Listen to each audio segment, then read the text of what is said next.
Hiç kim özün yali delekin, bana dostum düşman kenekin. Yalan yalvarışa inanıp yürüdüm, köpüsü yine sanikin.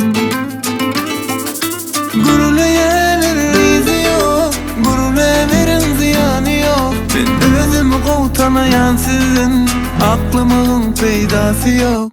Men öz yolum özgünüm, yanımda saylan özgülüm. İşimden ağırda dilim, besirinli meni günüme koyum. Men öz yolum özgünüm, yanımda saylan özgülüm. İşimden ağırda dilim, besirin meni günüme koyum.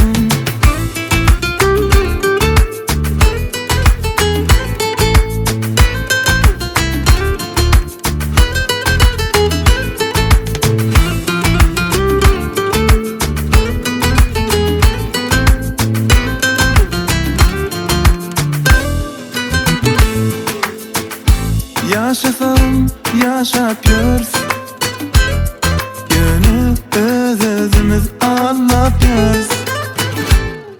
Ben tanıp bilmedim hiç kimi, haysı düşman, haysı dost.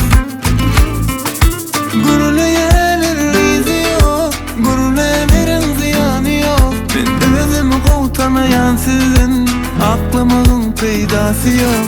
Men öz yolum özgünüm, yanımda saylan özgülüm. İşimden ağırda dilim, besirinli meni günüme koyum.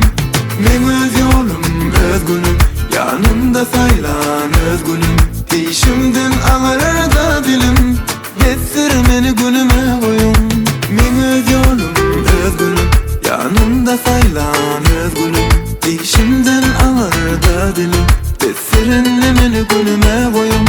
Men öz yolum özgünüm, yanımda saylan özgülüm. İşimden ağır